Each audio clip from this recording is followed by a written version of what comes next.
analizado, hemos visto hasta ahora, cuáles son los elementos más relevantes de estos temas y a partir de allí presentar los nuevos temas que vamos a abordar, de manera tal que ustedes sepan en todo momento en qué etapa de la materia estamos, por qué estamos transitando estos conceptos, por qué son relevantes y qué es lo más importante de cada uno de ellos que ustedes deberán tener presentes y sobre todo haber leído. No digo que la vida pase por comunicaciones, pero esta es una materia que hay que tenerla, por lo menos los conceptos claros y mantenerla al día, ¿sí? Muy bien. Nosotros iniciamos nuestro encuentro hablando sobre la existencia de un sistema de comunicaciones, una fuente, un transmisor, un canal de comunicación, un receptor y un destino. Esto es una simplificación como para presentar la materia. Ahora, nosotros hemos ido complejizando estos conceptos porque en el canal de transmisión, que ahora ya sabemos que es un medio físico de transmisión, que es una línea de transmisión, que puede estar compuesta por cables metálicos, fibras ópticas, radioenlace, sabemos que allí tenemos que inyectar señales eléctricas. Y esas señales eléctricas, nosotros debemos analizar ciertas características de esas señales eléctricas para entender por qué se deforman al ingresar en un canal, por qué pierden potencia, y luego no podemos reconocerlas en el receptor. Para eso, lo primero que hicimos es analizar las señales en un nuevo dominio, que es el dominio de la frecuencia, al cual ustedes no estaban acostumbrados. Entonces, ustedes con el análisis matemático trabajaron como una herramienta en el dominio del tiempo, pero nosotros, a partir de Fourier, pudimos explicar que esas señales, en el primer caso, Fourier planteaba señales periódicas, podía analizarse su espectro de frecuencia fácilmente aplicando la serie de Fourier como herramienta. Eso nos permitía analizar qué ocurría en el dominio de la frecuencia. Para eso, ¿qué habíamos tomado como base? Habíamos tomado como base la serie de Fourier, que nos planteaba la hipótesis de que si yo tenía una señal periódica, esta podía expresarse a través de una serie infinita de términos sinusoidales y cosinusoidales. Esta era la formulación abreviada y esto nos permitía calcular esas componentes de frecuencia, cualquiera sea la señal periódica que deseemos analizar. Ahora, nosotros nos vamos a concentrar básicamente en señales periódicas llamadas cuadradas o rectangulares, y para eso calculamos solamente para este tipo de señales su serie de Fourier y vimos que solamente sobrevivían los términos sinusoidales, quedándonos expresada este tipo de función en términos de Fourier con esta serie infinita. Voy rápido porque esto ya es lo que hemos ido analizando. Ustedes pueden hacer preguntas, consultas a medida que vamos avanzando con estos temas, porque lo que me interesa es que ustedes tengan claros los conceptos. Entonces, ¿qué dijimos? Si nosotros tomamos una señal periódica rectangular, como esta que tenemos acá en línea de trazo, podemos ver que la podemos representar a partir de la suma de señales de distinta frecuencia que tienen como relevante el hecho de que se denominan armónicas porque son múltiplos enteros de la señal fundamental. Al quedar expresada, después de hacer el cálculo de Fourier, solamente las armónicas impares, es que obtenemos su espectro de frecuencia. Y habíamos dicho que el espectro de frecuencia de una señal, el absoluto, era infinito, pero como nosotros tenemos que incorporar estas señales en medios físicos de transmisión reales, tenemos que, evidentemente, definir cuál va a ser el ancho de banda que nosotros vamos a utilizar de esa señal y que contenga la mayor cantidad de energía, y para eso nosotros pudimos analizar esto a partir de la serie de Fourier. Ahora, todas estas señales son señales periódicas, Y nosotros habíamos analizado el hecho de que las señales periódicas no podían transportar información. Hasta allí, esto estaba planteado a partir de recordar, seguramente esto lo venían estudiando ya en otras materias, pero acá, como les dije, siempre vamos a hacer el uso de herramientas matemáticas que nos permitan determinar conceptos que sean unívocos, que todos entendamos exactamente lo mismo. Entonces, para eso pudimos acceder a lo que es la teoría de la información y allí se pudo calcular cuál es la cantidad de información que poseen los símbolos de un alfabeto en una fuente discreta. Entonces, vimos que a esto lo denominamos binit, a cada uno de estos elementos, y lo que pudimos ver es que la cantidad de información que transporta cada uno de estos signos de nuestro alfabeto estaba en función de la probabilidad de ocurrencia de dicho símbolo. Entonces, habíamos logrado calcular a partir de una relación matemática que ustedes la estudiaron en teoría de la información con el ingeniero Clark. Ahora, nosotros estamos partiendo de la hipótesis que tenemos una señal periódica, lo cual tiene una secuencia de unos y ceros, ¿sí? Nuestro alfabeto ahora se reduce simplemente a dos elementos, por lo tanto, inicialmente, estos elementos van a ser equiprobables porque son dos, ¿sí? Entonces, ahora lo que tenemos que calcular es la cantidad de información que transporta cada uno de estos elementos. ¿Cómo calculábamos eso? Y es una pregunta que les hago. El logaritmo de base 2 de la inversa de la probabilidad de ocurrencia. Exacto, muy bien. De esa forma nosotros podemos calcular. Entonces, en el caso de una señal binaria con dos signos y equiprobables, ¿cuál era la cantidad de información que transportaba cada uno de esos símbolos? ¿Qué función matemática utilizábamos para describir esto?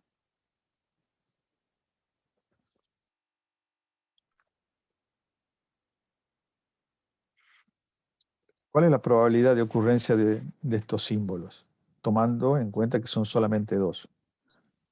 ¿Qué habíamos planteado? Eran equiprobables, ¿no es cierto?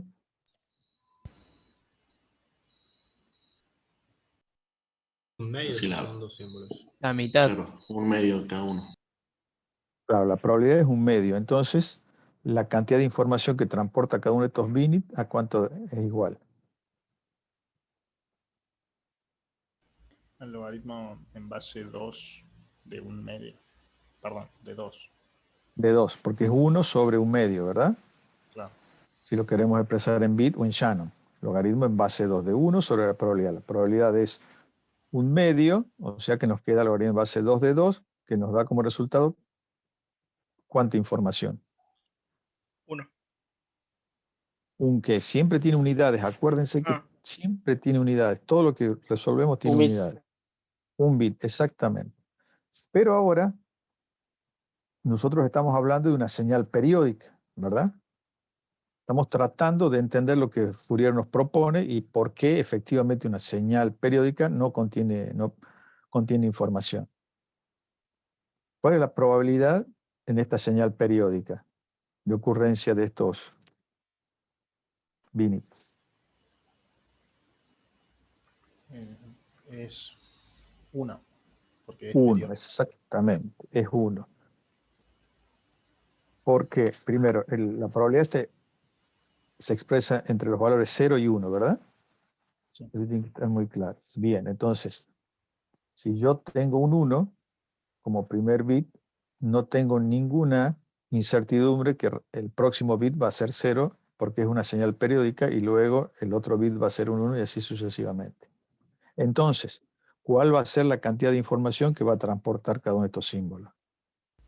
0, ¿Por qué? porque ya conocíamos lo que iba a venir.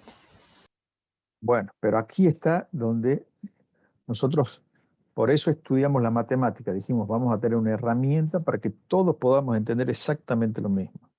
Entonces esa pregunta, ¿cómo la tienen que contestar para que todos entendamos exactamente lo mismo?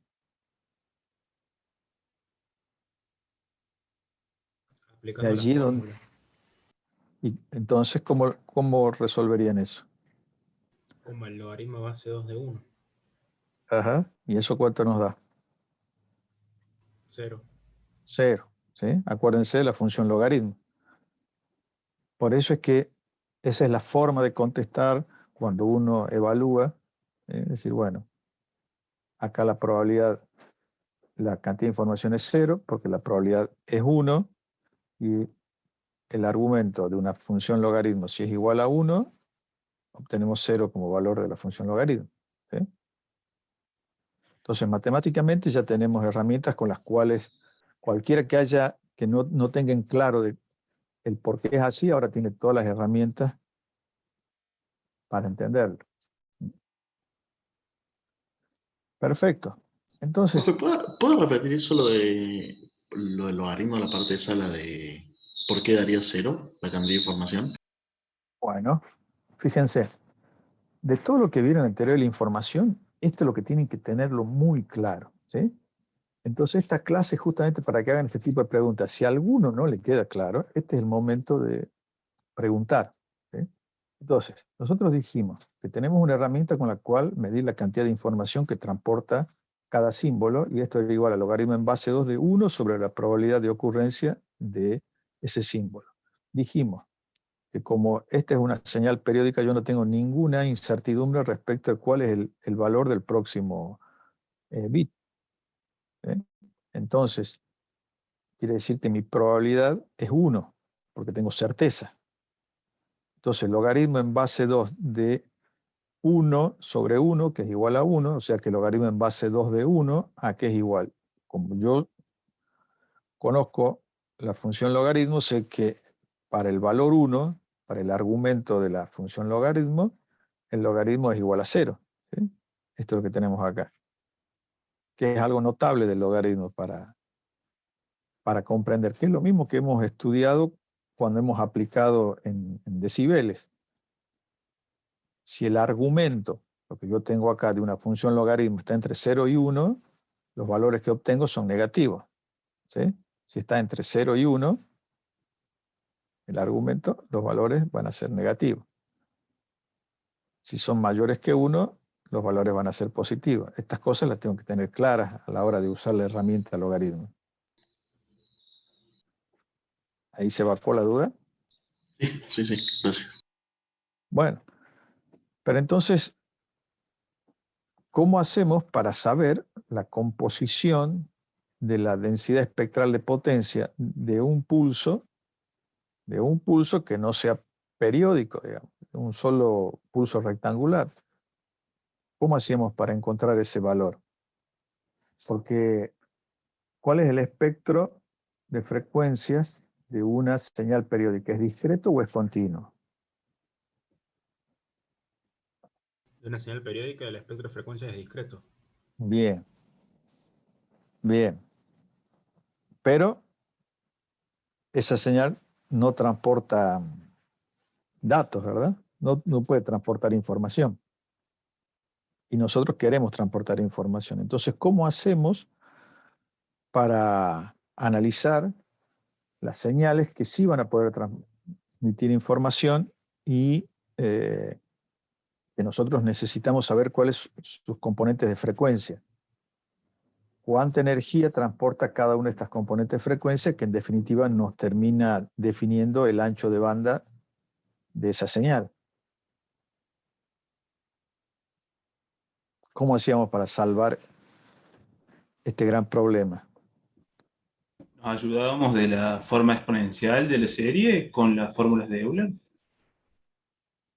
Bueno, sería parte de la respuesta. Con la transformada de Fourier. Ajá. Bueno, a ver, ¿cómo explicarían el porqué del uso de la transformada de Fourier y en qué consistiría? ¿Y por qué esto nos resuelve el problema?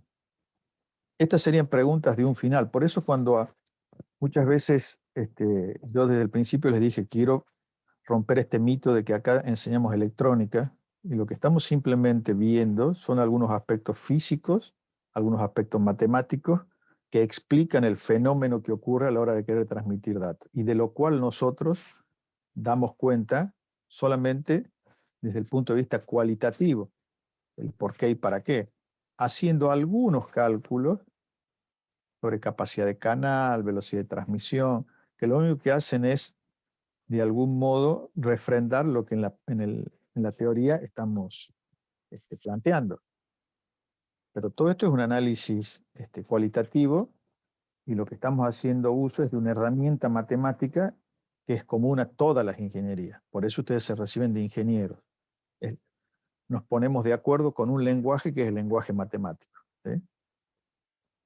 Y a través del cual podemos explicar los fenómenos que estamos manejando.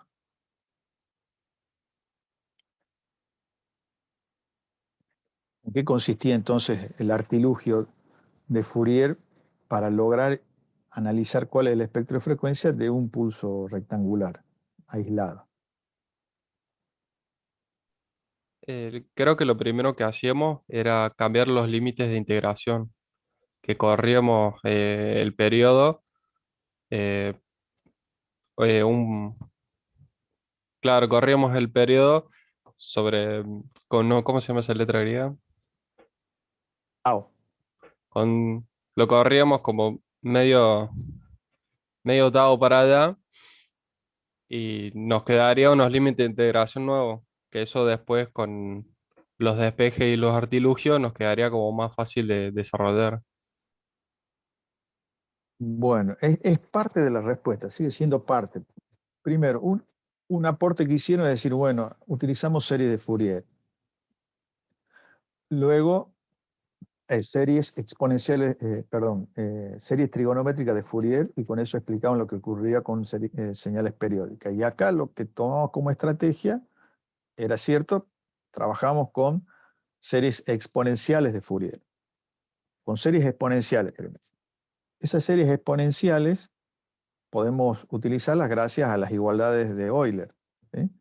Ahora, ¿por qué pasamos de trabajar con funciones trigonométricas exponenciales, que inicialmente parecería más complicado? Porque en realidad, como nosotros vamos a trabajar con integrales, ¿a qué es igual integral de e a la x, por ejemplo? A la X. E a la x. Por eso ese chiste famoso que únicamente lo entendemos los que sabemos algo de matemática, que dicen estaban en una gran fiesta todas las funciones y de pronto e a la x estaba llena en un rincón, y la función y igual a 0 la llama y le dice, vení, integrate. Y ella le contesta del otro lado, no, es lo mismo, por eso me quedo acá. Eso que parece trivial, digamos, está encerrando uno de los principios básicos de trabajar con funciones exponenciales.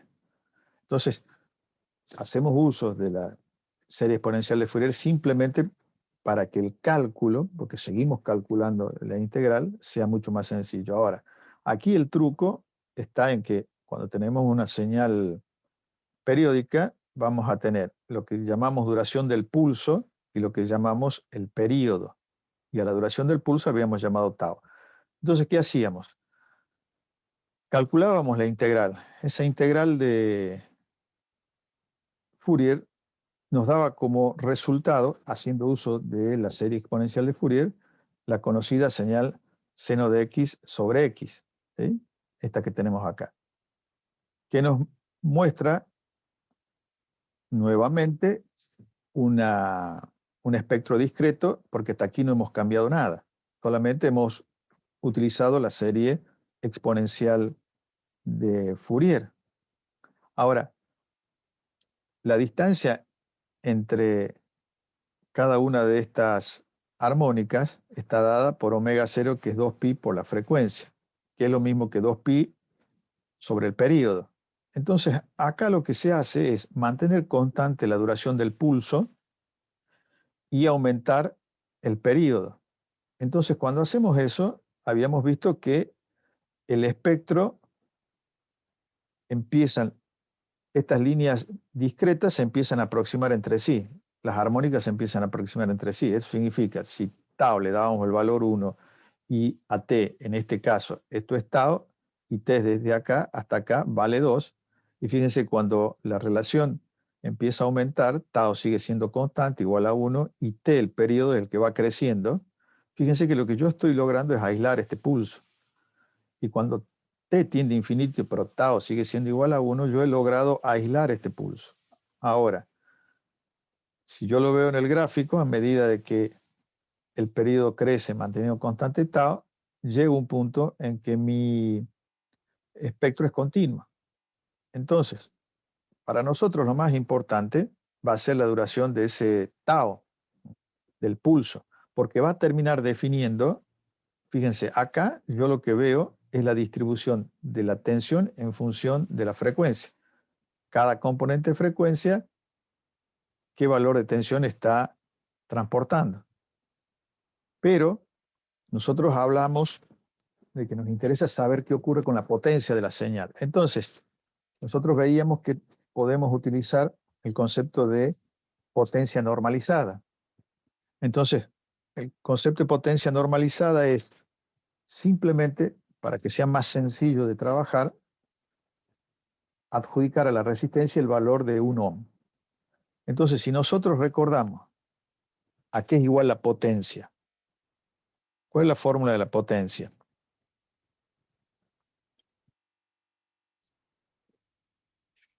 Y esto lo vimos en física de las comunicaciones. ¿Sí? Ustedes lo pueden buscar ahí en internet, pueden ver los PowerPoint anteriores. Son 88, 87 estudiantes con toda la red en sus manos, o sea que me pueden dar la respuesta rápidamente o no. La potencia no era igual al voltaje por la intensidad. ¿Intensidad de qué? Intensidad de la corriente. Muy bien. O sea que la tensión por la corriente.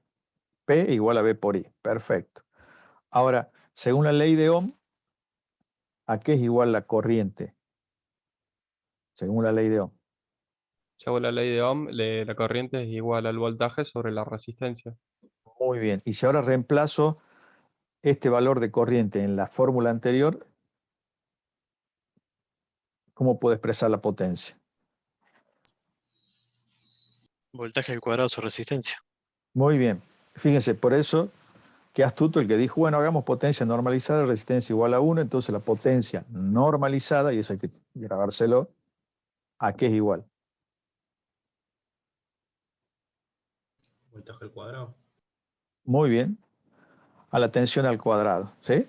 Entonces, si acá, esta es la señal seno de x sobre x o sin de x o señal muestreo, hay distintas formas de denominar a la misma señal. Representa la tensión. Si yo quiero ver ahora la gráfica de la potencia, evidentemente lo único que tengo que hacer es elevar al cuadrado a la señal seno de x sobre x. Y cuando elevo al cuadrado la señal seno de x sobre x, que está representando la potencia en función de la frecuencia, la potencia en función de la frecuencia, la densidad de potencia en función de la frecuencia, es que yo voy a obtener esta gráfica que va a ser siempre positiva, mientras que la tensión, fíjense, puede ser positiva o negativa. ¿Eh? Entonces aquí es donde se vuelve relevante el valor de ese pulso que lo hemos denominado tau. Otras bibliografías le dan otro nombre, pero a nosotros representa ese pulso de la señal, ¿sí? Ahora, este valor que tengo acá, que es el primer cruce por cero, ¿a qué es igual? ¿Cuál es el valor de este primer cruce por cero de esta señal? Que es muy relevante.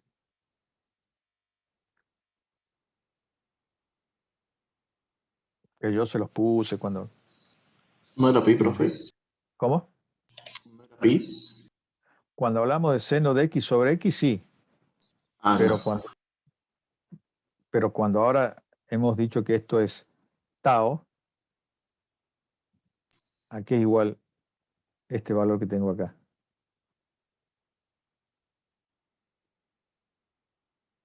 Pueden verlo en las diapositivas que yo les di sobre, es más, les puse unos videos sobre Fourier para que allí esto quede muy explicitado.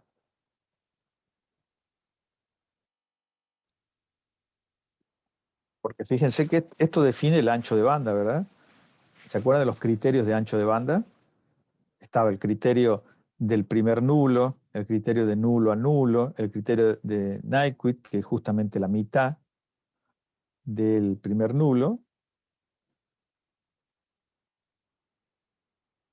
¿Cuánto valía este valor? ¿Tau sobre 2? 1 sobre tau. 1 sobre tau. ¿Eh? Entonces, ¿y qué representaba tau?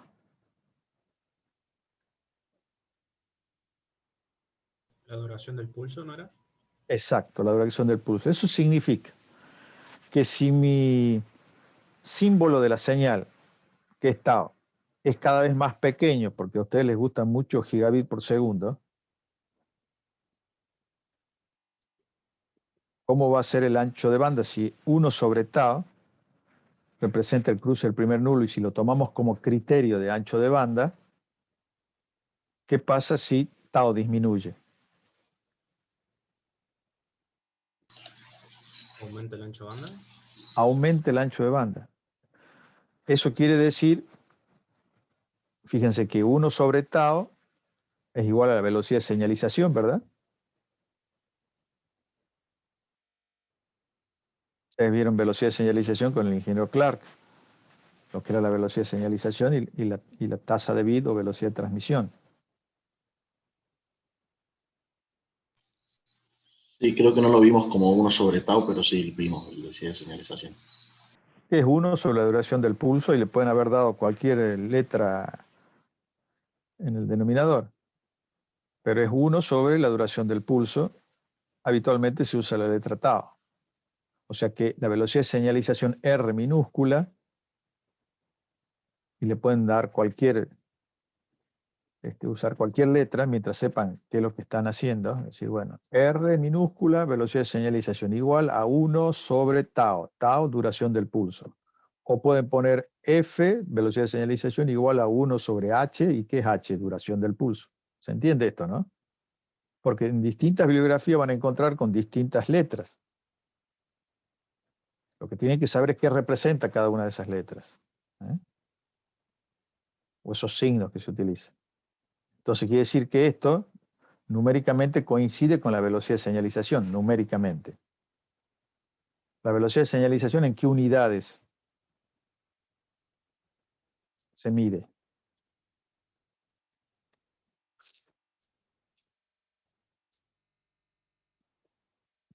Acuérdense que para aprovechar este tipo de clases usted tiene que haber leído algo.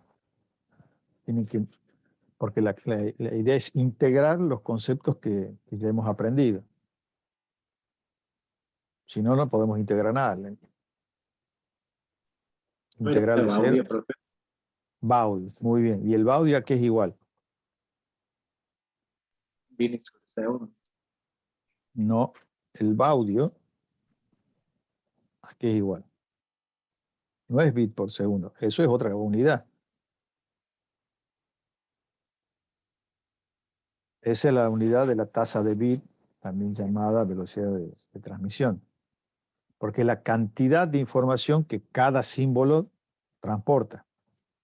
Bueno, ya acabo de darle la respuesta.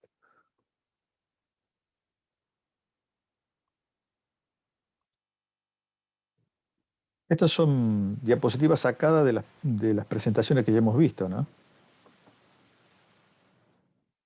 Es símbolos sobre segundo. Y el símbolo es ese tau, la duración de ese tau. Son los símbolos por segundo. Entonces, si ese símbolo transporta un bit, allí es donde es igual un bit por segundo a un baudio. Por eso es que vamos a ver los códigos de línea, que allí vamos a utilizar estos conceptos que tienen que estar sumamente claros. ¿Se entiende entonces esta diferencia?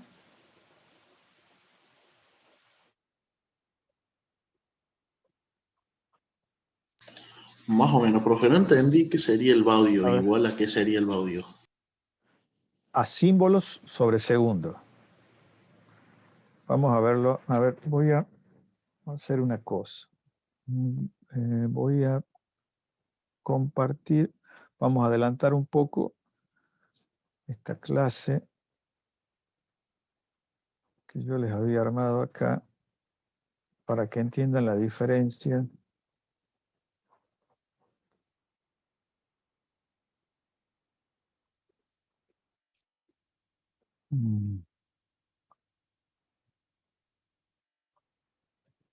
A ver acá.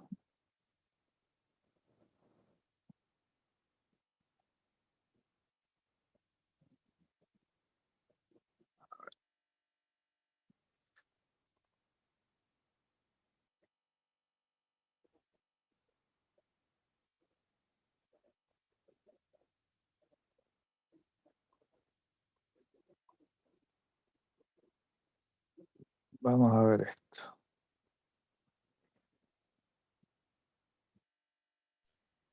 Profe, las PPT de la clase 2, esa no la subió, ¿no es cierto?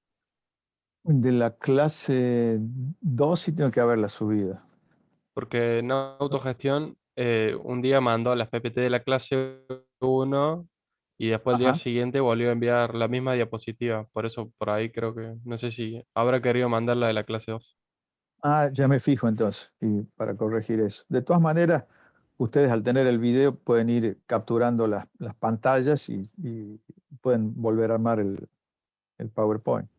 Profe, Sí. antes que comience de vuelta, estuve buscando en la página de comunicaciones los trabajos de años anteriores y no Sí, están. los Dice trabajos, que se los pida a la cátedra porque pesan más sinceramente no me acuerdo de cuánto decía, pero no están los subidos. trabajos para promocionar. Claro, Ajá. Conectate con el ingeniero Gropo, que él es el que tiene todo ese material. ¿Mm? Por mail, y conectate con el ingeniero Gropo. consulta. Después nos podría pasar el mail porque no Está ahí estaría tan en autoevaluaciones. bien, entonces no lo. Gropo@autoevaluaciones.com.ar. Pero está ahí, está el mail de todos los docentes en autogestión. Bueno, ¿Sí? bien. Bien. Fíjense, supongamos que tenemos este código, ¿sí? Que es el que habitualmente se usa como ejemplo. Esta es la duración de tau.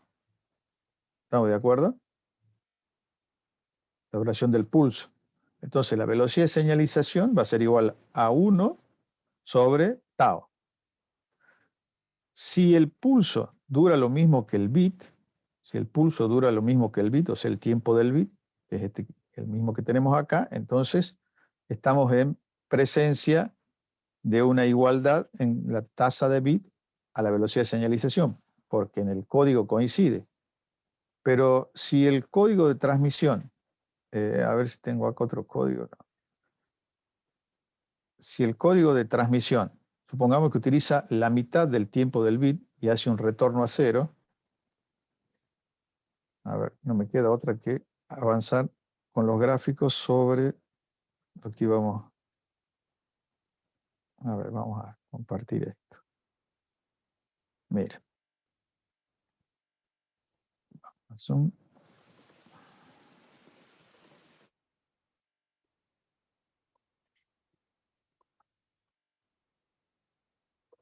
Vamos a ver un código que nos permite explicar esto.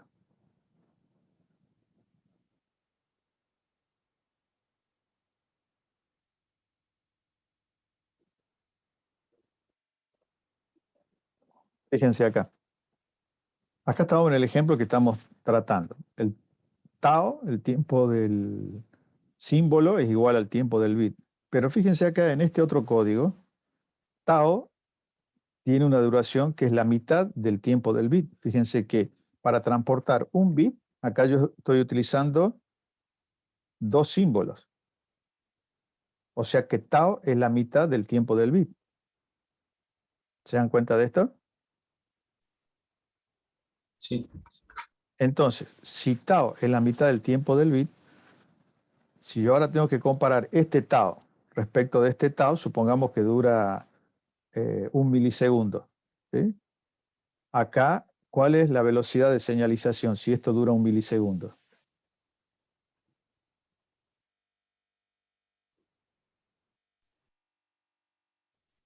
¿1 sobre 1 sería? Bueno, ¿Cómo? 1 sobre 1 sería, ¿no? ¿No era 1 sobre tau?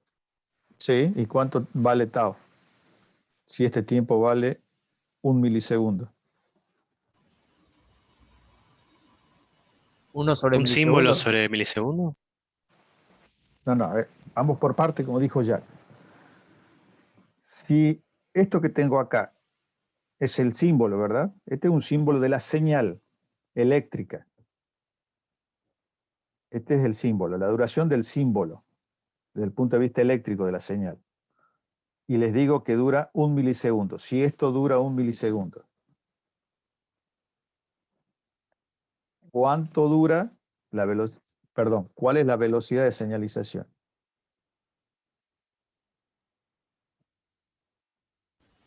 ¿A qué era igual la velocidad de señalización? Les aconsejo tener algún papelito e ir escribiendo. A 1 ¿A qué sobre era tau igual? era. Bien, ¿cuánto vale tau? Si tau vale lo mismo que el símbolo, sería 1 sobre el símbolo. No. Vamos para atrás. Tenés la formulita que dice velocidad de señalización igual a 1 sobre tau, ¿verdad?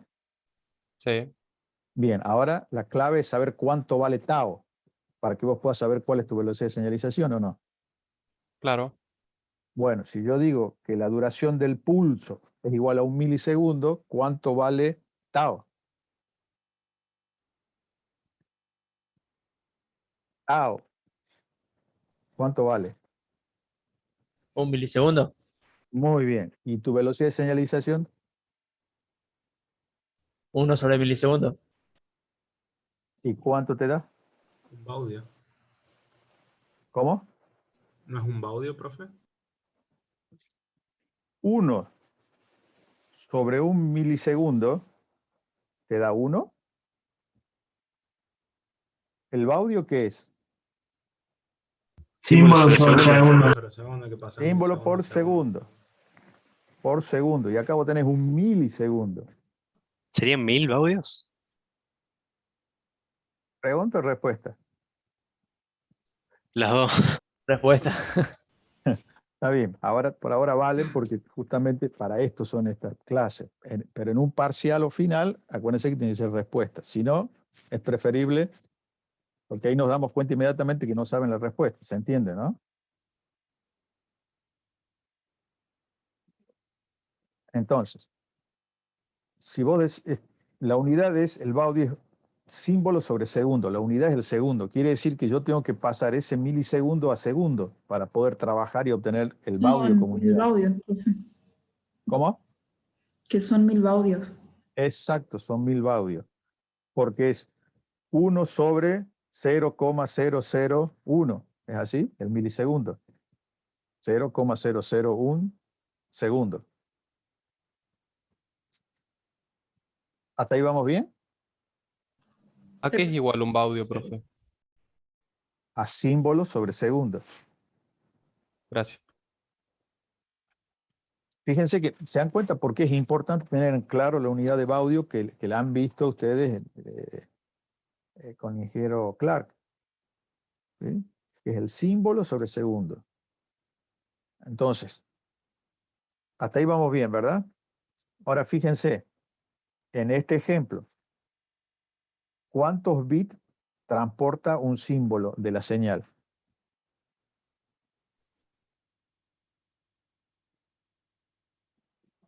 1, ¿no? 1. 1, porque fíjense que todo este símbolo Uno lo entero. utiliza para enviar un bit de información. Todo este tiempo lo utiliza para enviar un bit de información. Entonces, acá la velocidad o tasa de bit, ¿a qué va a ser igual?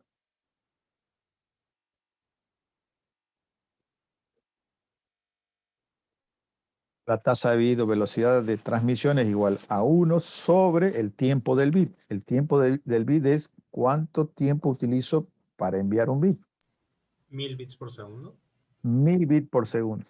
Entonces aquí es cuando la velocidad de transmisión y la velocidad de señalización es la misma, cuando yo utilizo un símbolo cuando el tiempo del símbolo es igual al tiempo del bit. Y no hay lugar a duda. Ahora, ¿qué pasa en este caso? Y ahora lo llevemos al análisis de frecuencia. ¿Cuál va a ser el ancho de banda que yo necesito para enviar esta señal? Para eso, acuérdense el gráfico que habíamos visto anteriormente. El cruce por cero que les dije, eso es importantísimo. ¿Cuál es el valor del primer cruce por cero? Casi siempre se toma el del primer nulo. ¿Cuánto valía eso? Tau. 1 sobre tau, dijimos. Muy bien. Por eso tienen que tener esos ayuda a memoria, los pegan al costado de su pantalla y van a poder entrar y salir de las preguntas que estamos haciendo porque son conceptuales. Entonces, si es 1 sobre tau, ¿cuál va a ser el ancho de banda?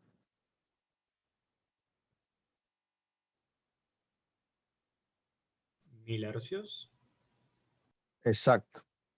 Pero sin dudar. ¿Por qué?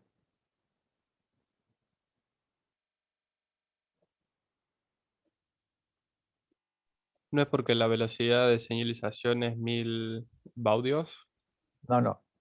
Coincide numéricamente. Pero la razón es porque tau es igual a 1 milisegundo. Porque tu valor es 1 sobre tau de ese punto. ¿Sí? Fíjense, a ver. Esto es 1 sobre tau. Por eso es fundamental la duración del pulso. ¿Qué es este pulso? No es otra cosa que visto en la señal, la duración de la señal, de este símbolo. Entonces, fíjense, si yo uso otra codificación, el tiempo del bit sigue siendo 1 milisegundo. ¿Estamos de acuerdo? Lo mismo que acá, no ha variado. Pero ahora, ¿cuánto vale tau? Si esto vale 1 milisegundo. Medio milisegundo. Medio milisegundo, 0,5 milisegundos. Entonces, ahora, ¿cuál va a ser la velocidad de señalización?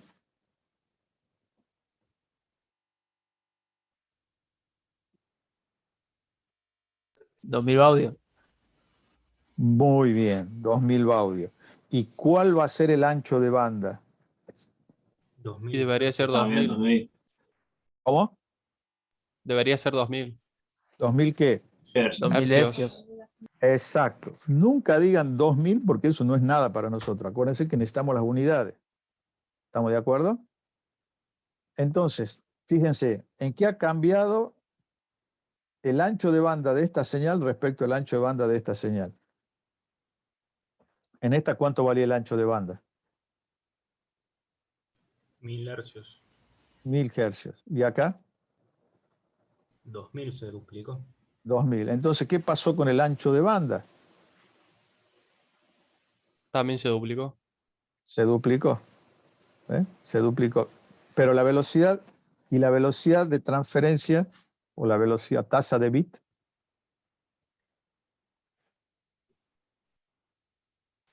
¿qué pasó con la tasa de bit? Con la velocidad de transmisión. ¿Cómo? ¿Reducir la mitad?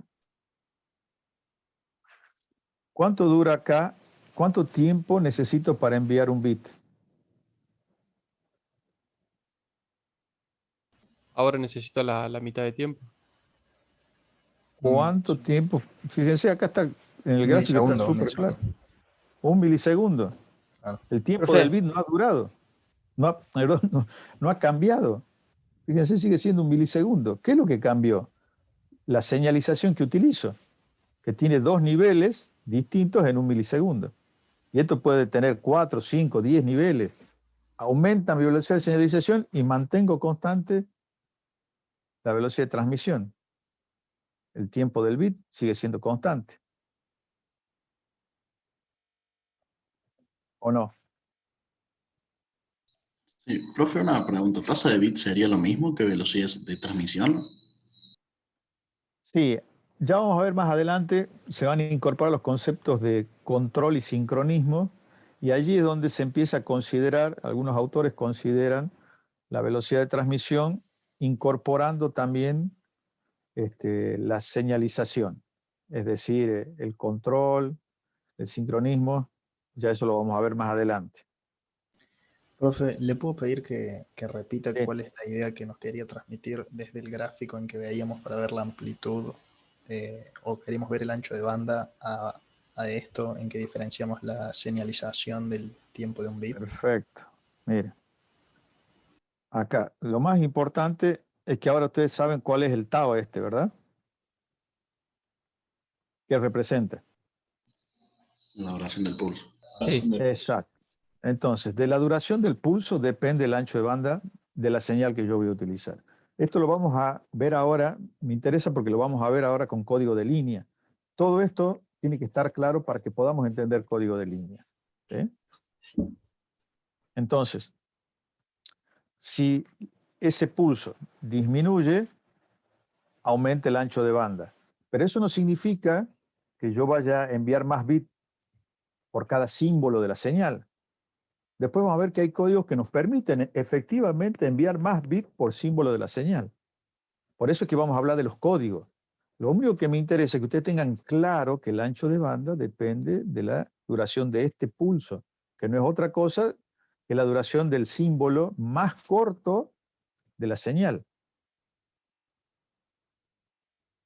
Porque hay otras codificaciones que utilizan distintas longitudes. Se toma la más corta. Por eso acá está explicitado, ¿eh?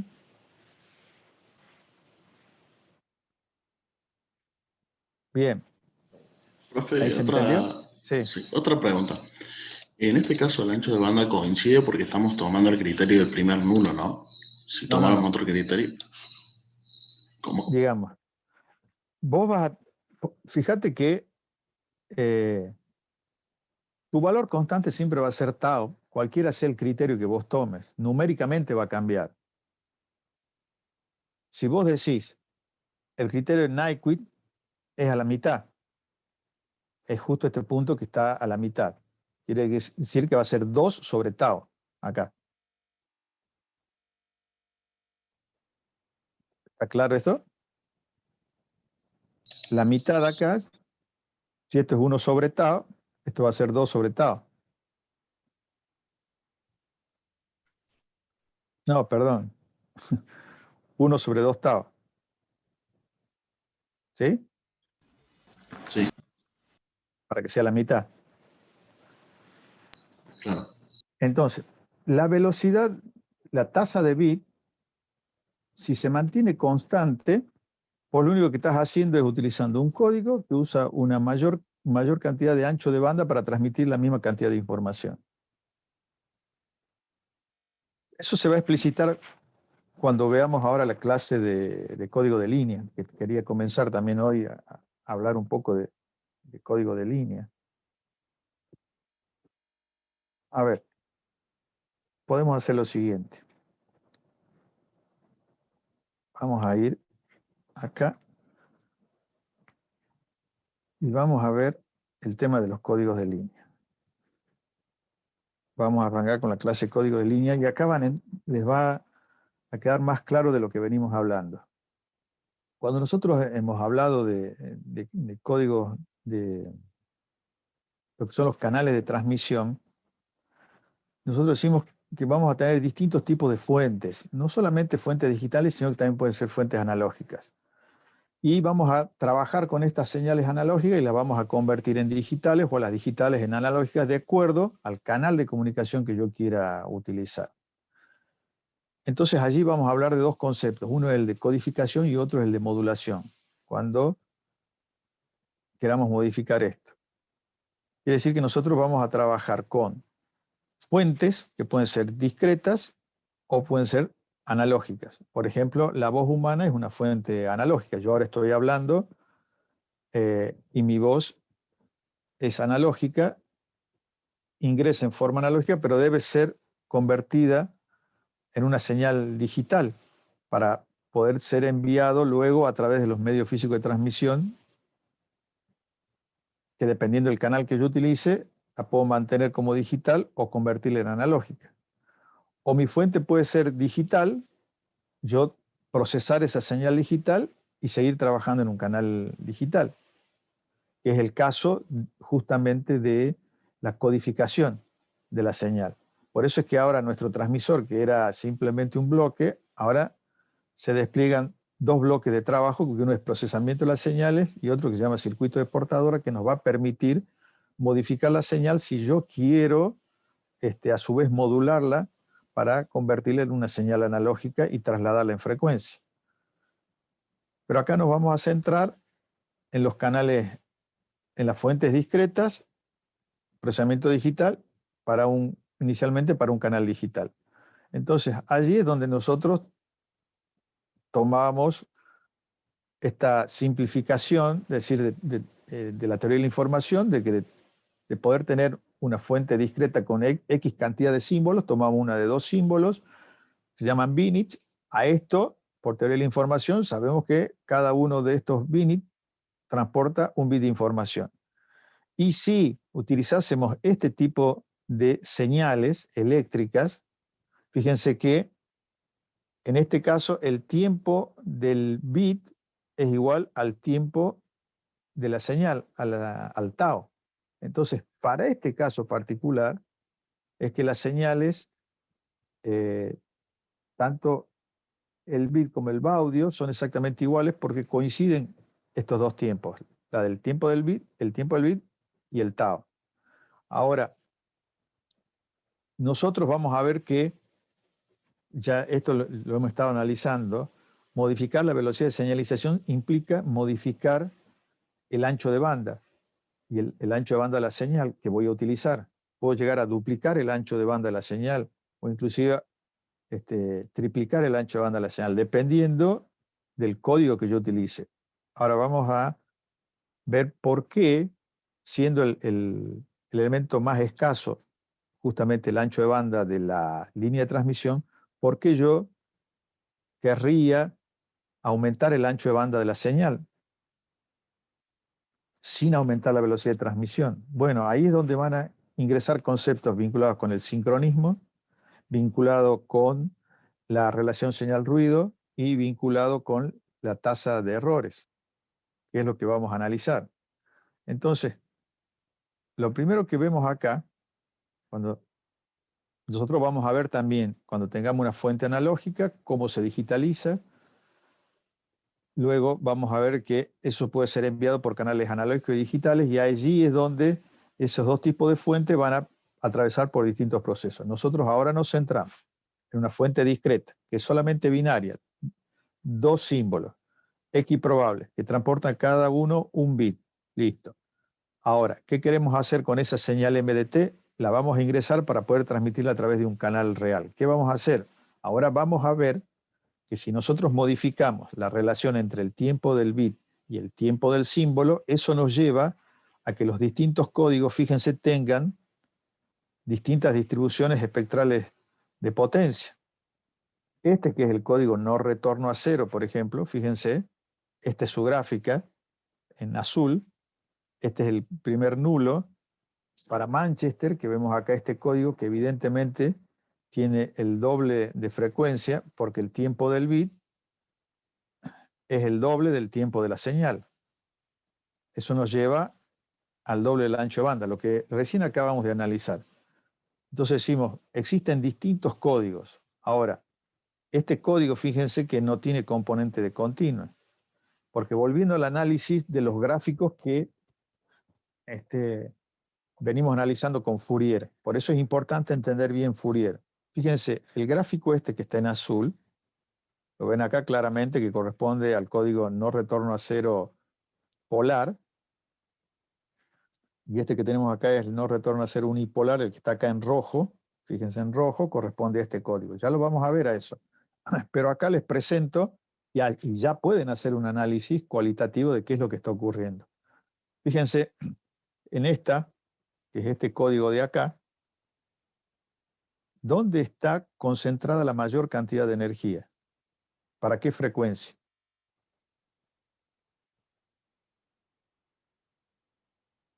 O la mayor cantidad de potencia.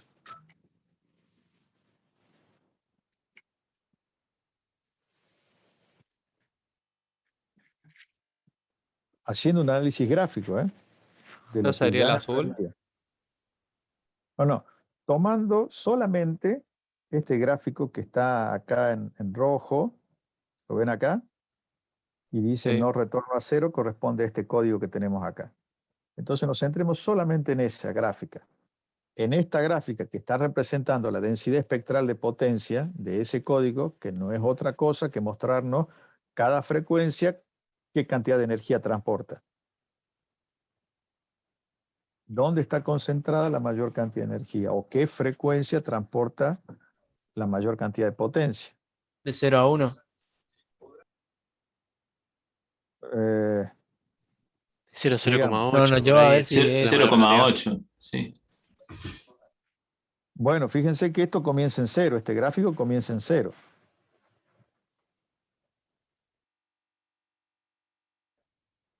.8 se va alejando. Para mí La, está ma- en el 0, justo ahí en el 0, la máxima potencia. claro, la frecuencia cero, quiere decir que la Está en el componente de momento de frecuencia máxima cero, potencia. claro. Entonces, eso significa que tiene una componente de corriente continua, ¿sí? Muy elevada. En cambio, Manchester, fíjense, ¿qué energía tiene para la frecuencia cero? 0. 0. Cero. Pero eso implica tener un doble de ancho de banda. Eso es lo que vamos a dilucidar ahora, el por qué y para qué nos sirve o no nos sirven este tipo de códigos. Pero ya están Una, viendo que hay un análisis. Uno tiene componente continuo y otro no tiene componente continuo. una pregunta, profe. Sí. Ahí el ancho de banda de la roja estaría como centrado en el 0 y el de Manchester estaría corrido. Entonces sería como No, si fuera el ojo, ancho de banda corrido. ojo, no está centrado, ¿eh? Esto comienza en cero. El del primer nulo, eh, a- cuando toman de nulo a nulo, están tomando las frecuencias negativas. Eso, a partir del análisis de Fourier, el análisis matemático, es cierto. Pero en los medios físicos de transmisión, vamos a ver de que únicamente existen las frecuencias positivas, no las negativas. Después vamos a ver que cuando modulamos una señal, aparecen esas otras componentes de frecuencia negativa matemáticamente y hay que considerarlas. ¿Se entiende eso? Sí. Bien. Entonces, esto no está centrado. Acá lo que nos está diciendo es cómo va decrementándose la energía a medida que aumenta la frecuencia de la componente. Y acá hay infinitas componentes. Pero vemos que a medida que aumenta la frecuencia, cada vez aportan menos energía. Hasta llegar a un punto que aportan cero, cuando es justamente el cruce por cero, que es 1 sobre tau. Y después hay otra, y esto va hasta el infinito, ¿o no? Claro. Es el ancho de banda absoluto, es hasta infinito. Cada vez aporta menos, pero sigue aportando. Siguen existiendo componentes de frecuencia. Pero nosotros decimos, bueno, fíjense, la mayor cantidad de energía está en el primer nulo. Listo. Entonces podemos decir, con este ancho de banda podemos transmitir la señal y cuando la recuperamos en el receptor, esa energía es lo suficientemente representativa de lo que yo transmití o de lo que quería transmitir, porque lo que quería transmitir tenía un ancho de banda infinito, pero no lo puedo hacer.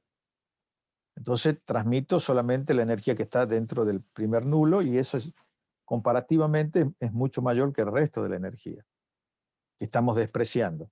¿Sí? ¿Me Profe, sigue?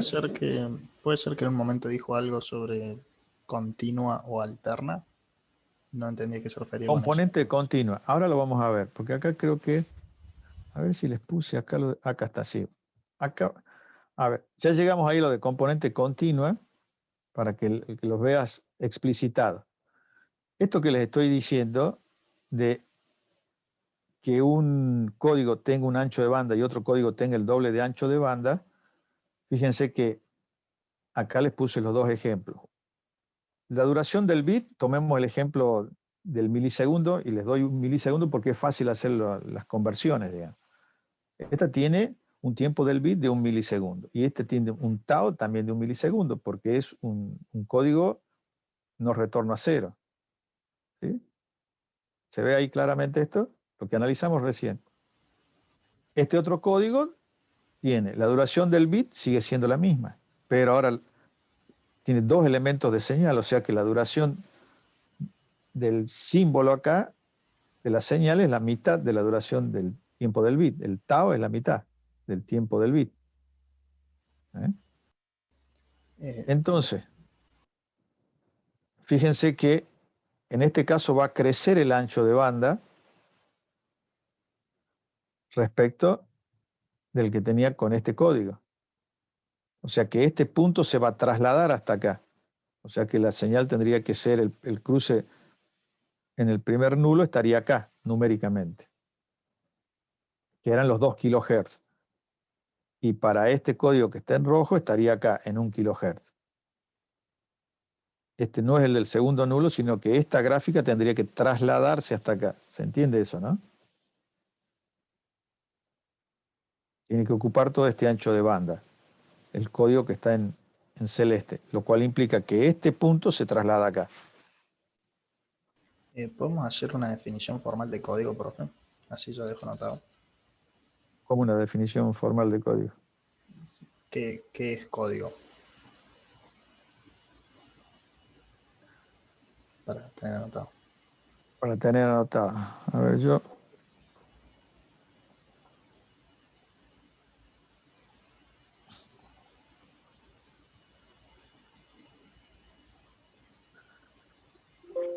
Cuando nosotros hablamos de señales físicas, ¿sí? Habíamos dicho de que teníamos que variar algunos de los parámetros físicos, como puede ser la tensión a la corriente. ¿Sí? Entonces, esa tensión debe permanecer constante durante un periodo determinado para hablar de una señal discreta. ¿Sí? Tiene que ser constante durante el tiempo del bit, lo que hemos llamado el tiempo del bit. Ahora, el código de línea lo que va a representar es cómo va a ser esa modificación de ese parámetro en función del tiempo. Entonces, los distintos códigos de línea lo que van a ir modificando es la duración del tiempo del símbolo, ¿sí? En función de la amplitud de la señal que representa.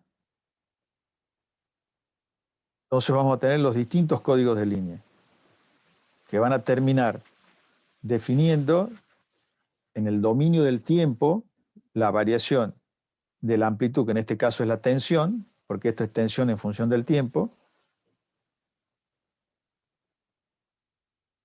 y eso nos va a permitir a nosotros analizar a partir de la duración de cada uno de los pulsos que representan esa señal, qué ancho de banda le corresponde a cada uno de estos códigos. Y a partir de allí vamos a poder analizar, por ejemplo, lo que se denomina componente de continua. Si yo tengo un código como este, el que está en azul, vemos que tiene una gran componente de continua. Este tiene menos componente de continua y estos dos códigos no tienen componente de continua. ¿Eso qué significa? Primero, vamos a analizar lo que es una componente de continua. Fíjense, supongamos que yo tengo esta señal diente de sierra, que es periódica. Y yo ahora, a esta señal, está centrada en función de los valores de tensión que posee. Fíjense que la tensión 0, si este eje representa la tensión y este eje representa el tiempo, la tensión 0 acá tenemos una excursión negativa y tenemos una excursión positiva que es totalmente simétrica, supongamos más 5 y menos 5 volt. Y fíjense que la señal va excursionando entre estos dos valores. Ahora, el valor medio de la señal fíjense que va a ser 0 porque yo voy a tener tensiones negativas y positivas que van a ser simétricas y se van a restar mutuamente. ¿Eso qué significa? Que si yo ahora a este eje de tensión lo corro y ahora analizo esta misma señal, pero analizando su excursión solamente para valores positivos, esto va a implicar que yo voy a tener aquí un valor medio que va a ser distinto de 0, porque siempre tengo tensiones positivas. Si eso ahora yo lo analizo con señales que son más conocidas para ustedes. Supongamos esta señal, que es una señal continua, supongamos que estos son 5 volt. Quiere decir que su frecuencia, ¿a qué es igual? La frecuencia de esta señal que es continua a lo largo de todo el tiempo. Es una frecuencia constante y positiva. ¿A cuánto es, cuál es el valor de la frecuencia? Una señal senoidal también tiene una frecuencia constante. 0. 0. La frecuencia es 0. Quiere decir que si nosotros hacemos la representación de Fourier de esta señal, fíjense que sería sobre, acá es frecuencia y acá es el valor 0, sería este segmento que tengo acá, que está mostrando la amplitud, que estos son 5 volt, acá tendría 5 volt, que es la única componente de frecuencia que tiene, es la de frecuencia 0, que transporta esos 5 volt. ¿Estamos de acuerdo?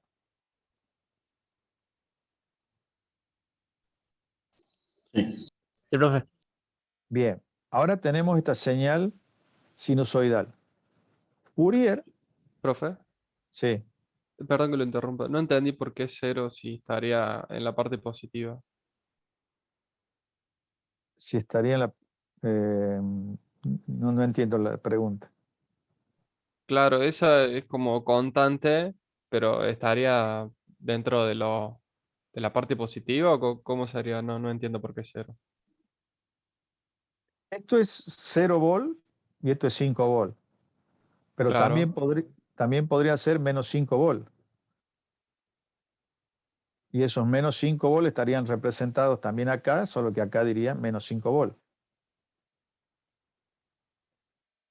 Es decir que la frecuencia es 0, porque no hay variación de la señal.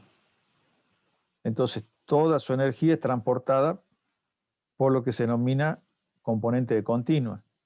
Esa frecuencia 0 es la que se denomina corriente continua o componente de continua. Sí, ahí entendí, me confundí con el concepto de frecuencia. Gracias. Ah, perfecto.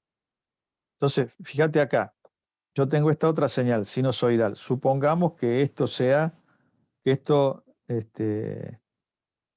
este tiempo sea igual a 1 milisegundo. Esto se representaría, según Fourier, que es lo que ya han estudiado ustedes, porque esta es una señal periódica, fácil de obtener su espectro de frecuencia, nos daría solamente este segmento a qué frecuencia, cuál sería el valor de esta frecuencia, si esto, el periodo es 1 milisegundo.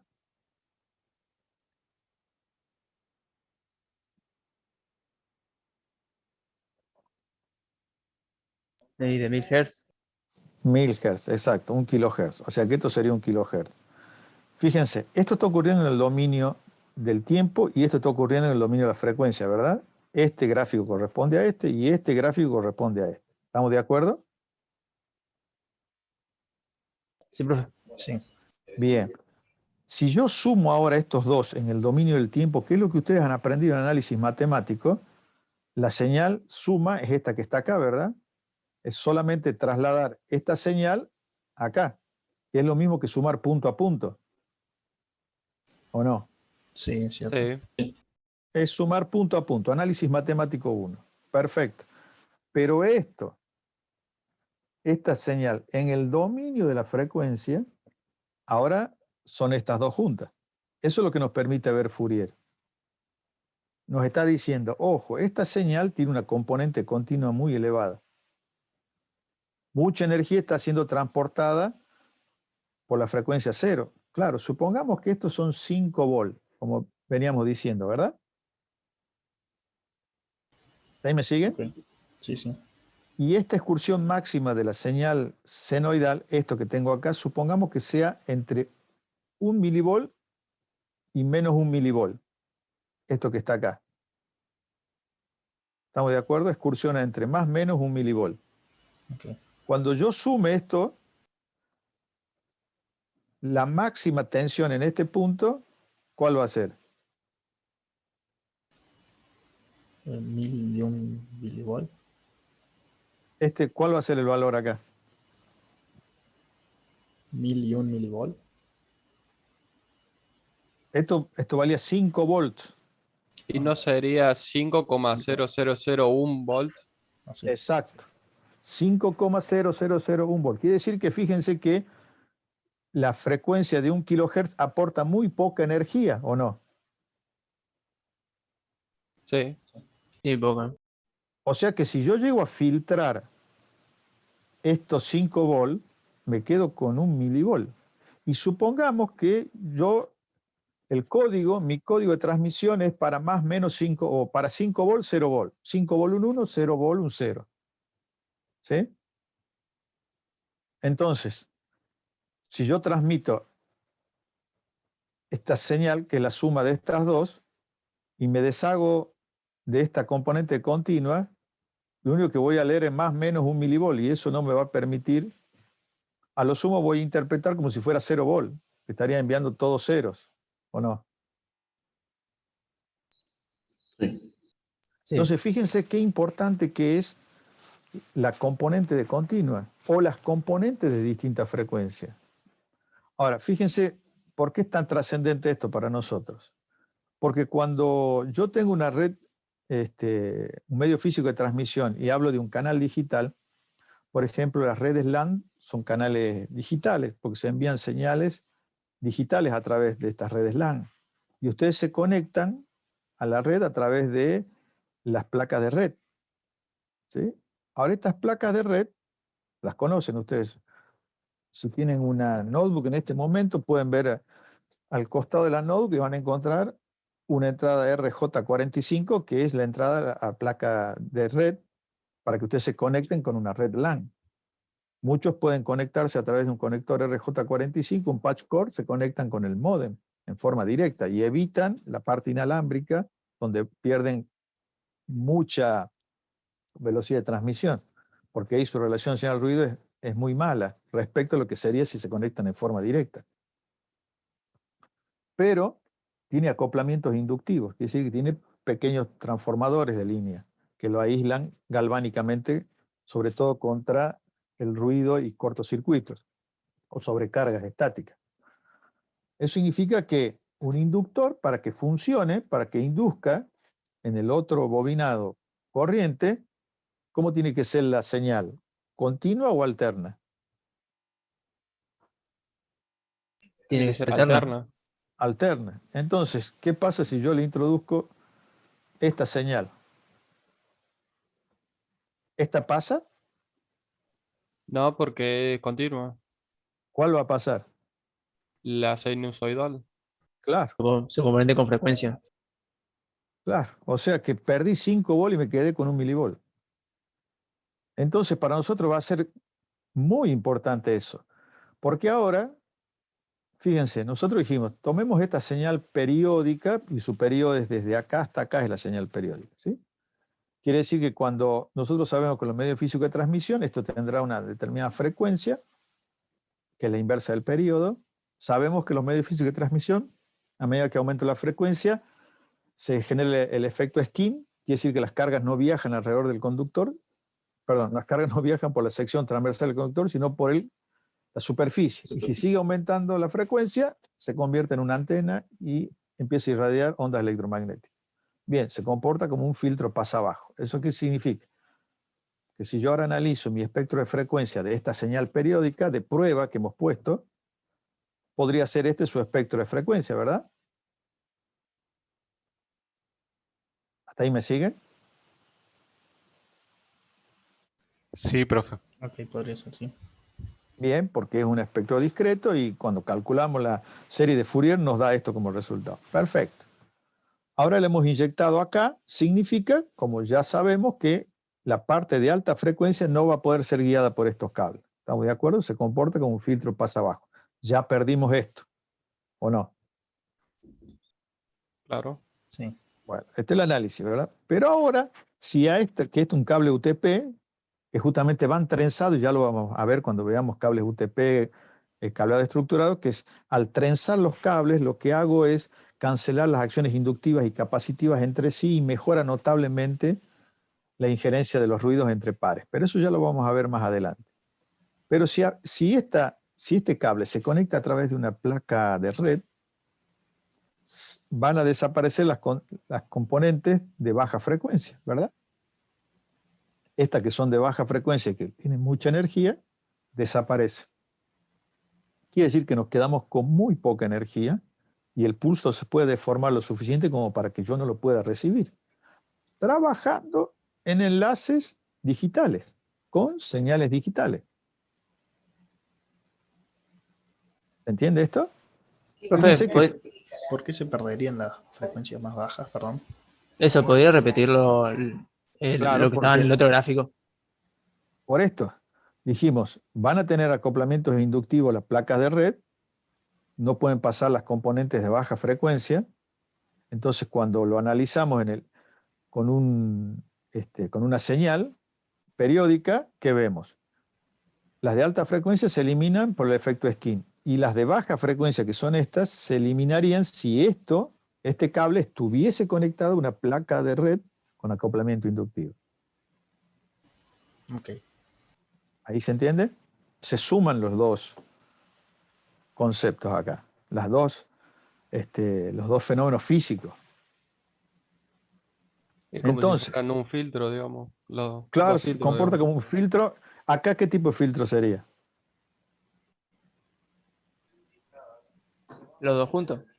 Bueno, no, pasa abajo únicamente por la placa de red, pero también alto por el efecto skin. Muy bien. Entonces, ¿cómo se llama ese tipo de filtro? ¿Pasa banda? Pasabanda. Pasabanda, exactamente.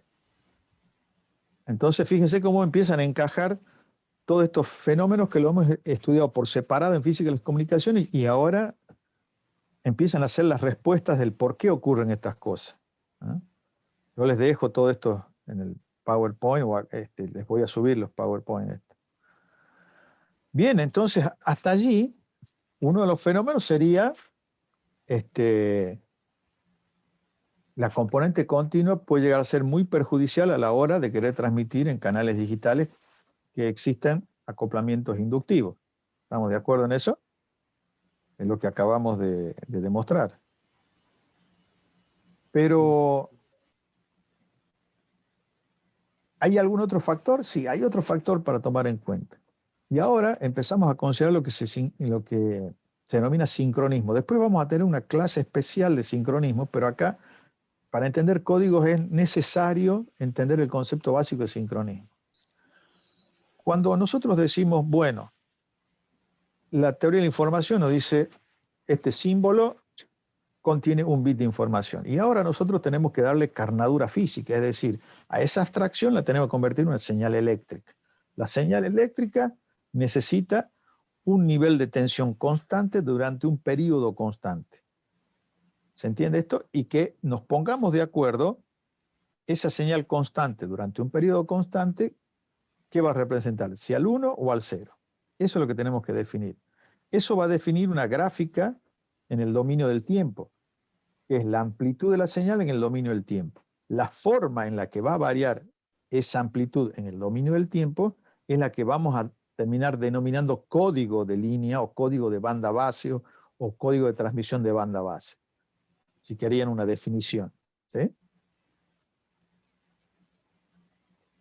Entonces, si nosotros tenemos que predeterminar cuándo comienza y cuándo termina el periodo de lectura, porque yo voy a tener, en el receptor voy a tener que estar leyendo esta señal para saber tengo que saber cuándo comienza y cuándo termina esta señal. Y voy a tener que definir un instante que se denomina instante de muestreo, que se da en la mitad de lo que vamos a denominar, que antes denominábamos tiempo del bit, lo vamos a llamar intervalo significativo a partir de ahora. ¿Me van siguiendo? En términos de sincronismo se denomina intervalo significativo. Sí, le pido un segundo, profe, para anotar esto. Sí. Pero graben, pongan Windows G y graban. Sí, pero igual está bueno tenerlo anotado. Yo Perfecto, terminé, gracias. perfecto. Quiere decir que les sirve la clase. Sí. ¿Se El puede Windows G repetir no me eso? acordaba, ¿Cómo? ¿Puede repetir eso, intervalo significativo? Porque tenemos Justo acá como, sí, como tiempo del bit, lo vamos a renombrar ahora como intervalo significativo. Porque cuando hablamos de sincronismo, ya vamos a utilizar mucho este término porque se lo utiliza en muchas de las bibliografías, ¿sí? Es el intervalo significativo, que es lo mismo que el tiempo del bit. Quiere decir que durante ese tiempo del bit o intervalo significativo, la señal va a tener que tener un comportamiento único. Si nosotros decimos que va a tener 5 volts durante todo el intervalo significativo, significa que no puede variar su tensión. Y porque yo el receptor lo voy a construir para que pueda realizar esa lectura. Se hace con amplificadores diferenciales. Yo pongo una tensión de referencia a ese amplificador diferencial, que no es otra cosa que un transistor en una configuración que se denomina diferencial, que lo que hace es controlar una tensión de referencia, que obviamente acá en este caso sería, supongamos, 5 volts, le coloco como tensión de referencia y otra tensión de entrada, que es la entrada de la línea de transmisión, y cuando ese valor sea igual a 5 volts, voy a obtener a la salida una tensión que representará en un nuevo código o en el mismo código al 1 o al 0, de acuerdo a lo que yo especifique. Eso desde el punto de vista electrónico. Pero lo que sí voy a necesitar es un sampleo, un muestreo, una toma de la muestra, un instante para ir dentro del intervalo significativo, decir, bueno, ¿cuándo voy a realizar la muestra, la toma de esa comparación con la tensión de referencia? Eso es lo que se denomina el instante de muestreo. Entonces, ¿yo qué voy a necesitar? Voy a necesitar una señal patrón, y esta sí va a ser periódica, que la voy a llamar señal de clock o de reloj, que va a estar íntimamente ligada con la generación de los datos. Estamos hablando en el proceso de el transmisor, ¿se acuerdan? Decíamos procesamiento de la señal. De esto estamos hablando. En ese procesamiento de la señal es que tengo que considerar una señal de reloj y que va a tener flancos. En este caso, cada vez que yo tenga un flanco ascendente, fíjense que cada vez que tenga un flanco ascendente, tengo el inicio y fin de cada bit. Inicio y fin de cada bit, ¿sí? Respecto a esta señal de clock. El instante de muestreo es en la mitad del intervalo significativo, que acá está en celeste. Quiere decir que en ese instante yo tengo que tomar la muestra de este valor de tensión. Así es como el receptor lee. Le envío esta señal de clock y sabe que cuando tenga, si la sincronicé con flancos ascendentes para inicio y fin de cada bit, que determina el tiempo del bit o instante significativo, yo en la mitad de ese periodo tengo que tomar la muestra de la señal. Esto es lo que tenemos que acordar entre emisor y receptor para poder leer un bit. Entonces, fíjense qué va a ocurrir. Yo voy a tener un clock local con la cual yo estoy generando la señal que va a salir y va a ser transmitida. Pero yo tengo que enviarle esta señal de clock de algún modo a este receptor. ¿Qué puedo hacer? Establecer otra línea de transmisión y enviarle esa señal denominada señal de sincronismo, para que el receptor, cada vez que tenga un flanco ascendente en la señal de clock, deje pasar este intervalo de tiempo, que es la mitad del intervalo significativo, y genere la muestra de la señal en este instante. Ahora, cuando las distancias son muy largas o la frecuencia es muy elevada de esta señal, lo cual implica una mayor velocidad de transmisión, porque si esto es el tiempo del bit, una cosa es transmitir a 1000 bits por segundo y otra cosa es transmitir a 1 gigabit por segundo. ¿Estamos de acuerdo? Quiere decir que a 1000 bits por segundo, ¿esto cuánto tiempo demora? ¿Cuál es el tiempo del bit? Una milésima De de este segundo. código. Claro, o sea, 1 milisegundo. Milisegundo. Ahora, si yo transmito a 1 gigabit, ¿cuánto es el tiempo? A 1024 por 1024 por No, 1024. milisegundos. Estamos hablando de giga a gigabit y el tiempo que vos tenés acá son 1000 millones. millones de veces un segundo. Profe, disculpe, ¿puede Una volver a explicar millonésima parte de un segundo. Un 1024 a la 3. Sí. Profe, ¿Sí? ¿podría volver a explicar la relación entre el clock del transmisor y el receptor? Esa parte no la escuché bien. ¿Está? El clock es con la que yo generé esta señal para poder generar la señal de datos. Esta es una señal que me está diciendo cuándo comenzar y cuándo terminar. Entonces, yo me tengo que sincronizar en el transmisor, me tengo que sincronizar con un flanco ascendente, mantener constante una tensión hasta que tenga otro flanco ascendente y allí sé que ahora voy a enviar otro bit, que puede ser un 0 o un 1. O mantengo constante a partir de ese flanco nuevamente la tensión, o a partir de ese flanco cambio el valor de tensión y lo volveré a cambiar con otro flanco ascendente, si es un 1 o seguirá igual si es un 0. Ese compás de escritura se lo tengo que enviar como señal de sincronismo al receptor. Yo puedo leer simplemente la señal, pero si la velocidad es muy elevada puede haber un decalaje de frecuencia y es lo que ustedes tanto sufren cuando juegan al LOL. Una cosa es los muchachos que tienen el servidor cerca y otra cosa es ustedes desde Argentina, ¿verdad? Esos retardos, esos delays, entre otras cosas, porque ya vamos a ver que hay otro tipo de retardos, está dado por esto. Por eso, ¿qué es más conveniente hacer? Tener un clock local en el receptor y esta señal de sincronismo simplemente con el primer flanco que detecte, sincroniza este clock y puede leer la entrada, sin Perdón. necesidad de tener esta señal específica. Pero puede haber otra opción. Esta sería utilizando este código, pero yo tendría que tener una línea más de transmisión.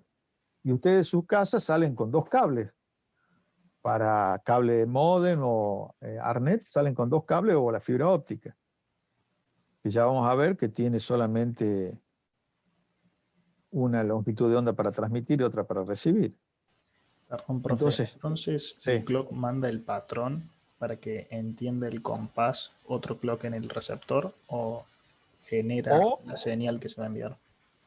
O usa la misma señal de clock, tener esas opciones. Todo esto lo vamos a ver en una clase dedicada a sincronismo. Vamos a tener una y vamos a ver cuáles son las estrategias para enviar ese sincronismo. Yo acá la presento porque para mí es necesario que ustedes entiendan ahora, fíjense, acá yo voy a necesitar 2 cables más. Ahora, ¿qué pasa si yo no tengo esa posibilidad? Porque es mayor costo. Y de hecho ustedes, el que se está conectando ahora a través de Arnet y no hace uso de fibra óptica, ¿cuántos cables salen de su domicilio hacia el prestador de servicio? No solo, ¿no? Con un cable, ¿usted tiene una línea de transmisión? Física de las comunicaciones. Como dirían los youtubers, tienen que ver mi post anterior, ¿o no? ¿Cuántos conductores conforman una línea de transmisión? No, es un cable solo, pero tiene varios adentro. No me acuerdo cuál es la cantidad. 2 cables. Entonces no tenemos esta posibilidad. ¿Qué podemos hacer? Y allí es donde comienzan los códigos. Fíjense, nuestro problema, alguien podría decir, bueno, profe, pero podemos utilizar estos flancos para que el receptor entre en frecuencia con este clock. Su clock residente lo hace coincidir con alguno de estos flancos. Claro, pero ¿qué pasa si no tengo flancos? Si yo tengo varios unos que envío o varios ceros, ya no tengo flanco. allí es donde surgen otros códigos, como por ejemplo este, el Manchester, ¿eh? O el Manchester que se utiliza, el 802.3 que se utiliza en 802.3, que dice, este es fácil de acordarse, fíjense, en la mitad del intervalo significativo, estos se llaman no retorno a cero, estos se llaman códigos retorno a cero, porque en la mitad del intervalo significativo yo tengo un cruce por cero y varía la tensión. Ahora, fíjense que el tiempo del bit acá pasa a ser el doble del tiempo del símbolo, lo cual implica que acá ya aumenté el ancho de banda al doble. Ahora, ¿qué beneficio me trae? Fíjense que voy a tener siempre flancos, aun cuando tenga varios ceros o varios unos, siempre en la mitad del intervalo significativo, que es lo que me decía la ley del sincronismo, yo debo tener una lectura y siempre voy a tener un flanco, ¿eh?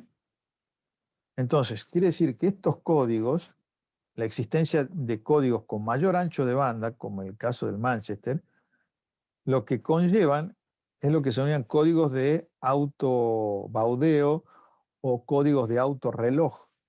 Algunos textos lo citan de estos dos modos, ¿eh? Quiere decir que internamente están llevando información del sincronismo, pero lo tienen que pagar, el costo se paga en términos de ancho de banda, ¿eh? Fíjense, cada vez que tengo inicio y fin es con un cambio de flanco, ¿eh? Entonces, acá yo siempre voy a tener cambios de flanco. Entonces acá ya empiezo a ver de que hacer uso de distintos códigos, voy a jugar con dos parámetros. Uno, mayor ancho de banda, menor ancho de banda. Y después voy a ver que también puedo llegar a enviar más de un bit en un tiempo del bit. O sea, la idea es que si yo mantengo la velocidad de señalización y puedo aumentar la velocidad de transmisión. Ahora lo vamos a ver con los códigos. Entonces, aquí vamos a ver un mapa de los distintos tipos de códigos que vamos a abordar, ¿sí? Acuérdense de poner el presente en el chat, ¿no? Vamos a presentar hasta acá nada más y como ya expira el tiempo, seguimos la clase que viene, ¿sí? Fíjense que vamos a tener tres tipos básicos. Sí. No me quedó claro cuál es la función del clock. No entiendo si setea un patrón o envía el mensaje haciendo ascender. El clock es simplemente generar un patrón. Okay. La señal de clock es simplemente de generar un patrón. Si yo te envío esta señal, te digo, bueno, suponete que esta señal, vamos a hacer el circuitito, ¿se acuerdan de física de las comunicaciones? Que era una fuente de alimentación y un gran cable que iba desde Carlos Paz hasta Córdoba y encendía un LED cada vez que había alguna emergencia. ¿Sí? Sí. Entonces, supongamos que si yo envío la combinación de 101 es una cosa y 001 es otra, ¿sí? Armamos nuestro código. Entonces, vos estás viendo el LED. Si se enciende es 1, si se apaga es 0. ¿Estamos de acuerdo? Sí. Bueno, imagínate que yo te envío 1, se enciende. 0 se apaga, 1 se enciende. Hasta ahí está fácil de interpretarlo, ¿no? Es el 101. Bueno, pero si ahora es el 001, 0, y después se encendió, ¿qué te envié? Claro. No sabes si es 001 o si es 0001. Tenés que estar midiendo los tiempos para saber si es un 0 o es un 1. ¿Estás de acuerdo con eso? Sí. Entonces, ¿qué vas a necesitar? Esta señal de clock que te diga cuándo comenzar a leer. Entonces, tendría que ser, supongamos, hagamos la simulación.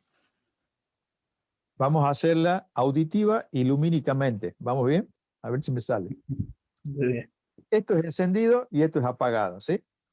Sí. Entonces yo tengo que esperar este flanco ascendente, un bip. ¿Sí? Comienza y termina. Y es cuando yo tengo que apreciar, ver qué está ocurriendo con el LED. Entonces, si lo hacemos lento, decimos pip, pip. ¿Qué fue eso? Un 1. Y si yo hago ahora pip, pip, ¿qué fue? 0, 1. ¿Por qué 0,1? Si esto Aquí estuvo sí. apagado siempre. Ah, claro. Este es un 0, entiendo. ¿Se entendió la necesidad del sincronismo? Fíjense Sí, que para leer el 0 ya nos confundimos. Empezamos de nuevo. Esto es un 1 y un 0, es lo que vamos a enviar. Entonces yo digo, pip, pip, pip, pip, pip. ¿Qué fue? 1, 0. 1, 0, 0. 0, 0. Fíjate que te voy a andar viendo las señales de sincronismo. Cada flanco ascendente es un bip y marca inicio y fin de un bit. Inicio y fin. ¿Estamos de acuerdo? Acá marca inicio porque es inicio de transmisión. Inicio y fin. O sea, sería, fíjate. Pip, pip, pip, pip, pip. ¿Qué fue? 1, 0, 0. ¿Pasan? 1, 0, 0, 0. A ver. ¿Sí? Entonces, estos flancos que los estamos escuchando en forma auditiva es lo que va a dar el patrón de lectura para saber si está encendido o está apagado. Y encima lo tenemos que hacer en la mitad del intervalo significativo, o sea, con mayor frecuencia todavía. Entonces, coordinar todo eso significa enviar una señal de clock o utilizar un código que en sí mismo contenga esos flancos. ¿Se Entonces, entiende eso? el LED se prendería a la mitad del intervalo No, significativo. el LED tiene que estar encendido durante todo el intervalo significativo. Vamos para acá. Eso es muy importante que lo entiendan. Fíjense, el código es encendido es 1, apagado es 0. ¿Ven mi mano? Encendido es 1, apagado es 0. ¿Estamos de acuerdo? Y la ley del sincronismo dice, con un flanco ascendente comienza la lectura, pero yo debo mantener el nivel de tensión constante. O sea que si es 5 volts, se enciende constante, constante, hasta que venga el otro pip. Y allí, fíjense, con este cambio se apaga y tiene que mantenerse constante. ¿Cuándo vas a ir y vas a tomar la muestra? En la mitad del intervalo significativo. O sea que yo voy a tener todo este tiempo encendido, pero vos la muestra la tomás siempre a la mitad. ¿Se entiende eso? O sea, tu muestreo tiene que ser mucho más rápido todavía. Claro, o sea, el muestreo sería como chequear cuál es el estado siguiente, ¿sería? ¿Cuál es el estado del nivel de tensión en ese instante, que representa ese bit? Claro, claro, ya entendí. Gracias. ¿Sí? Yo les había armado una clase de teoría del muestreo. Les voy a subir ese video sobre el teorema del muestreo, que es muy importante porque va a ayudar a entender esto y va a ayudar también a entender, cuando veamos posteriormente más profundamente este concepto de sincronismo. Acá lo que me interesa para poder explicar los distintos códigos es por qué. ¿Sí? Entonces, para terminar, simplemente vamos a mencionar, van a haber códigos unipolares, quiere decir que sean solamente tensiones positivas, el más sencillo de representar. Más 5 volts, 0 volts, más 5 volts, 0 volts, ¿sí? Unipolar. Y que van a tener las opciones de retorno a cero y no retorno a cero, pero eso lo vamos a ver en la clase que viene. Luego vamos a tener los polares. ¿Qué significa? Obviamente que tiene tensiones positivas y tensiones negativas. Supongamos 1, 5 volt, 0, menos 5 volt, 1, 5 volt. Entonces tenemos un código polar y que va a tener a su vez una clasificación porque vamos a poder hacer varias combinaciones con este código. Y luego tenemos los códigos bipolares y que algunos autores los llaman cuasi ternarios. ¿Por qué? Fíjense, dicen lo siguiente, para el 0 siempre va a ser 0 volt. Bien, pero el 1, también llamado marca, es derivado de la telegrafía y de la telefonía, algunos autores lo pueden encontrar como marca, alternancia de marcas, eso es derivado, como les dije, de la telefonía. ¿Qué significa esto? Que el 1 puede arrancar en una tensión positiva, supongamos 1, 0, 1. Será 1 volt, 5 volt, perdón, un 1, 5 volt, el 0, 0 volt, y el próximo 1, que tendría que ser en cualquiera de los otros códigos, otra vez tensión positiva, es tensión negativa. Se invierte. Menos 5 volt. Y si es otro 1, pasa a ser 5 volt. Y entonces va alternando. Por eso se llama alternancia de marca. Por eso los llaman cuasi ternarios, porque no son 3 niveles específicos, digamos. Y a su vez, después vamos a ver cómo se desglosan todos estos códigos. Pero eso lo vamos a ver la clase que viene. ¿Sí? Profe, una pregunta rápida. Entonces, cuando hay retorno a 0, no necesitas transmitir un clock, digamos, o sea, una señal de clock. Esto ya lo vamos a ver más adelante, pero efectivamente con este tipo de códigos yo puedo, como siempre voy a tener flancos, yo puedo mantener mejor el sincronismo y no me va a hacer falta enviar por separado la señal de clock. La estoy enviando junto con la señal de datos al hacerlo retornar a 0. Eso me sirve. Y tiene otro plus más, que ya lo vamos a ver la clase que viene, es que fíjense que estos códigos ya me permiten deshacerme de componentes de continua, mientras que seguro que no.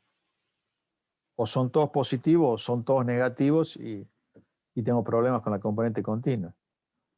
Pero ya eso lo vamos a ver la clase que viene. Entonces, hemos llegado hasta esta diapositiva y la clase que viene continuamos. ¿Sí? ¿Alguna otra pregunta? ¿Le sirvió la clase de hoy? Sí, profe, como que mezclamos un poco de todo y se fue juntando algunos conceptos. Y bueno, yo sigo bastante verde, me tengo que sentar a Claro, leer más todavía. porque en realidad no los hemos mezclado, sino que los hemos concatenado. No, sí, a eso me refiero, que los enlazamos. Sé que se te han mezclado porque te está faltando estudiarlo los conceptos, pero si vos la grabaste esta clase y te vas para atrás y decís, bueno, me voy a poner las pilas, veo lo de Fourier, veo todo lo que... Y ahora lo enganchamos con esta clase y decir, ya sé para dónde está queriendo ir el profe, por qué es relevante esto. Fíjense que en código de línea ya no vamos a volver sobre calcular el tau ni nada. Acá vamos a explicar por qué el ancho de banda se duplica o es la mitad en el código. Y después vamos a ver lo que es eficiencia espectral, que es la capacidad canal respecto a del ancho de banda que utilizo. Entonces, lo que a mí me interesa es que los conceptos les vayan quedando claros.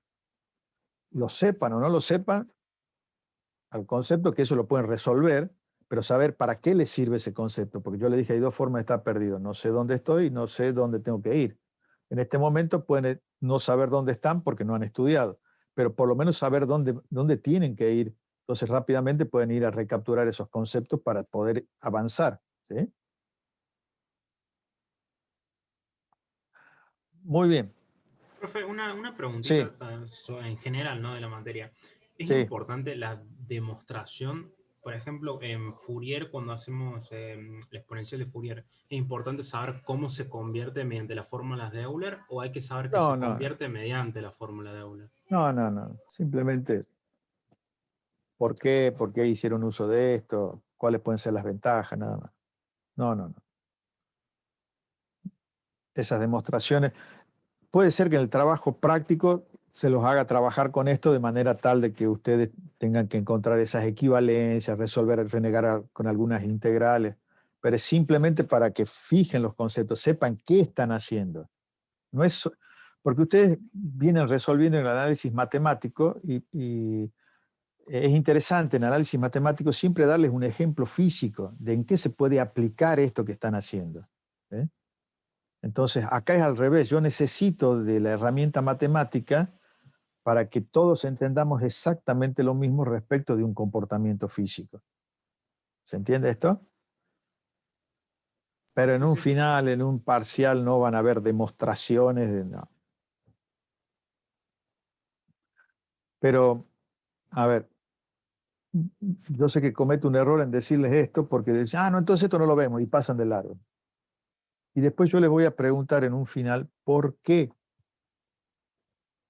Y ahí empiezan a hacer agua porque no usan la herramienta matemática. ¿Se entiende?